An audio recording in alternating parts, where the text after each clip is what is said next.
Bonjour, bienvenue pour la guidance holistique du mois d'octobre.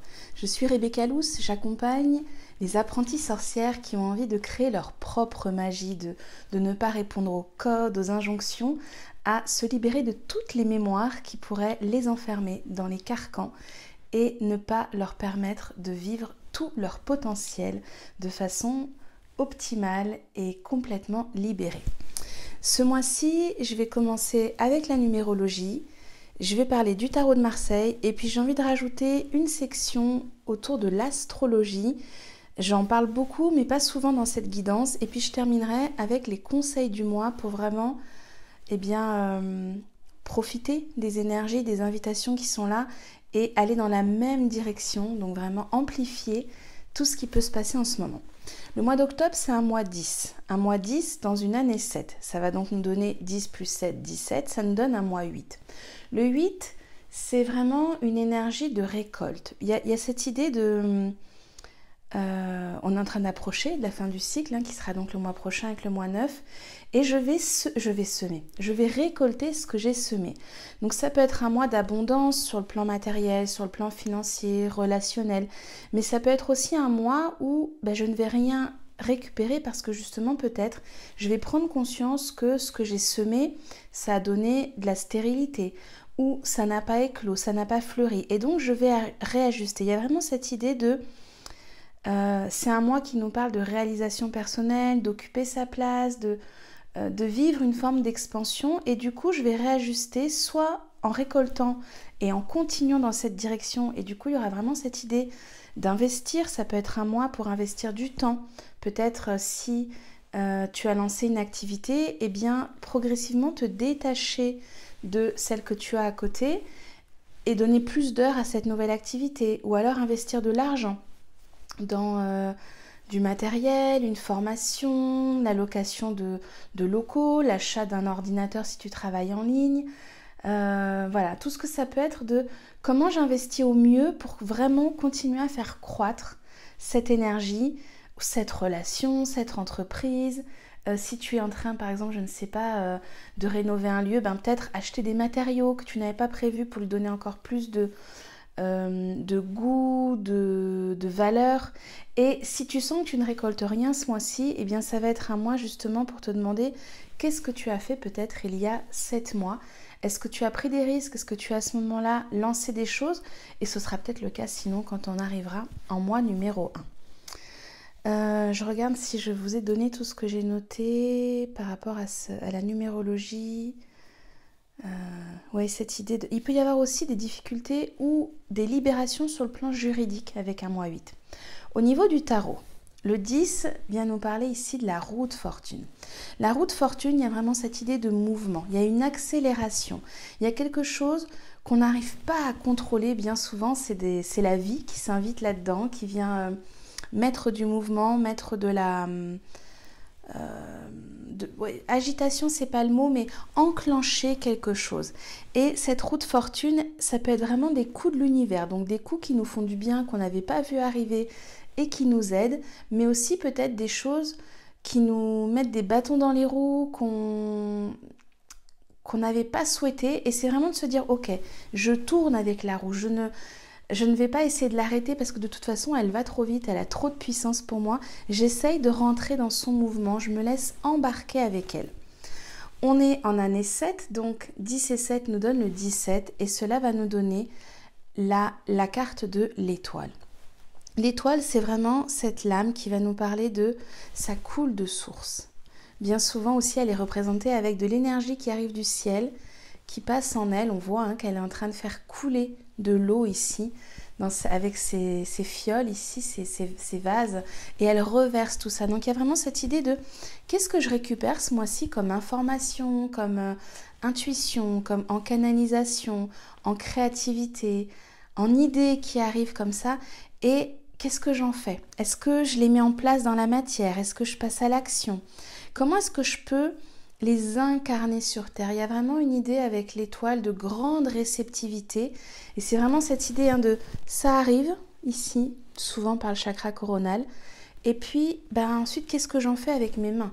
Comment est-ce que je construis? Comment est-ce que je matérialise? Comment est-ce que je donne vie à cette envie, à ce projet, à cette énergie qui me tourne autour? Alors, ça peut donner des choses en écriture, ça peut donner de la mise en action dans la matière, ça peut donner des passages à l'action aussi, de choses qu'on attendait un petit peu, et puis ce mois-ci, eh bien allez, on y va. Ça tourne là autour de nous et on en fait quelque chose. On le laisse pas se disperser. Il y a vraiment cette idée on le ramène en nous et on en forme quelque chose comme une pâte qu'on est en train de modeler et on va en faire un objet, on va en faire quelque chose qui va nous servir.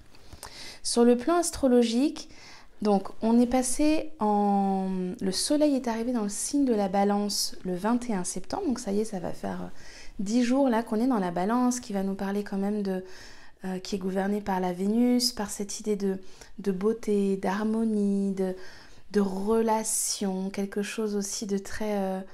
il y a quelque chose de très aérien, c'est un signe d'air, la Balance, donc c'est vaporeux, ça fait du bien, on vient respirer un petit peu là dans cette saison de la Balance.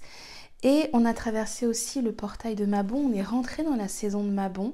Pour ceux qui suivent les sabbats et les fêtes païennes, d'ailleurs, je vous propose bientôt quelque chose. Donc si c'est un cycle que tu as envie de vivre, si tu as envie de te connecter à la roue de l'année, à ces sabbats, eh bien je vais proposer là pour Samhain et puis du coup pour le reste de l'année, une initiation, un voyage avec les sabbats, avec les rituels, avec les plantes, avec tout ce que j'aime dans cette magie que j'ai envie de vous apporter.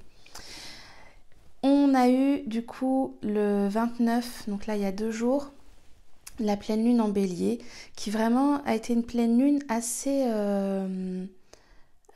remuante, j'ai trouvé assez bousculante. Je vous ai fait un podcast, un épisode si vous voulez comprendre un petit peu ce qui s'est joué autour de cette pleine lune. Mais il y a quand même cette énergie ici de je avec le Bélier, puis on va être là-dedans pendant tout le mois. Et puis en face, on a le nous, l'harmonie, la rencontre avec la Balance. On rentre aussi dans la saison des éclipses, donc ça va être vraiment une saison, là, un mois de guérison profonde, d'introspection. Ça peut être des eaux boueuses aussi qui remontent comme ça quand on est dans la saison des éclipses. Il va y avoir vraiment des choses qui vont être équilibrées. Alors équilibrées dans la douceur de la Balance, ou équilibré avec le côté un peu... je vois un peu un éléphant qui arrive là dans un palais de... je vois du cristal partout, des verres en cristal, et un éléphant qui arrive comme le Bélier là, qui viendra un peu tout casser. Donc soit ça va s'équilibrer de façon très douce et harmonieuse en fonction de la façon dont vous accueillez puis de vos propres énergies, soit ça va être un peu bourru, un peu je fais de la casse là-dedans, et ça peut être un mois un petit peu avec des couacs. Je vous le disais tout à l'heure, il y a ceux qui vont récolter, peut-être ceux qui vont pas être contents, ça va mettre de la colère. Et comment je rééquilibre là-dedans? Comment est-ce que je me repositionne moi dans tout ça? Si tu as envie d'ailleurs qu'on voit précisément ce qui se passe pour toi par rapport à un domaine, je te propose de réserver une astro-guidance où on pourra justement aller voir dans ta carte du ciel, aller voir un domaine ou une question en particulier, puis aussi avoir la guidance qui est là pour te donner des clés concrètes.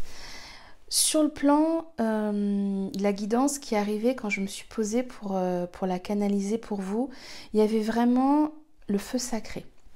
C'est le premier mot qui est arrivé, l'étincelle de vie, qui est pour moi l'énergie qui correspond au Bélier, ce premier signe qui arrive, qui est vraiment l'étincelle qui jaillit.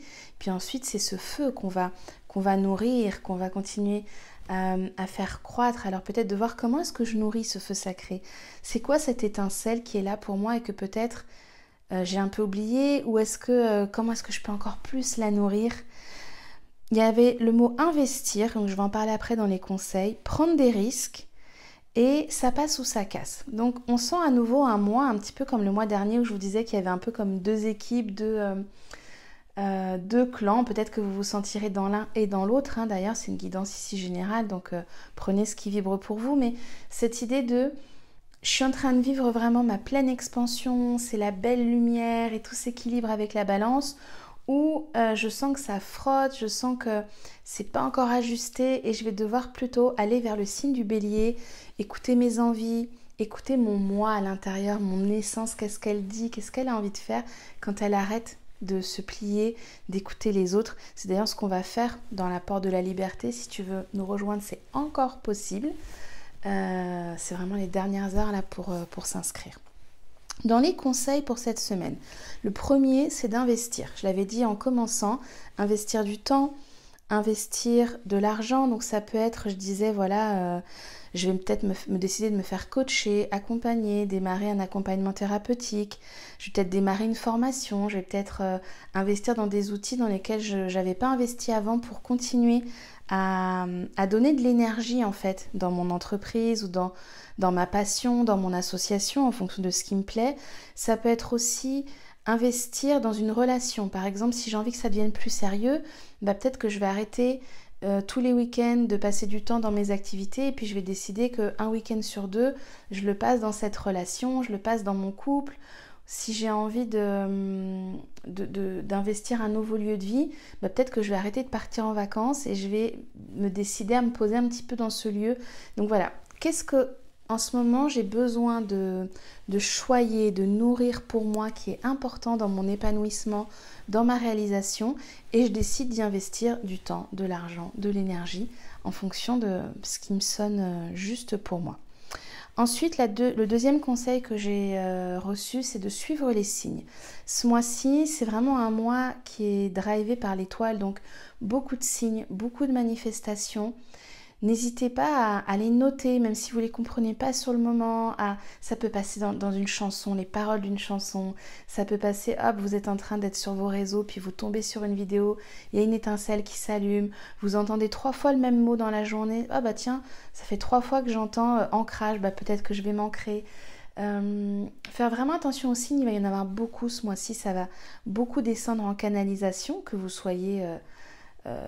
connecté ou non, que vous soyez sensible ou non, de toute façon ça va descendre. Mais si vous prenez le temps de les écouter, de les intégrer, de prendre un temps pour essayer de les recevoir, du coup le message sera plus clair.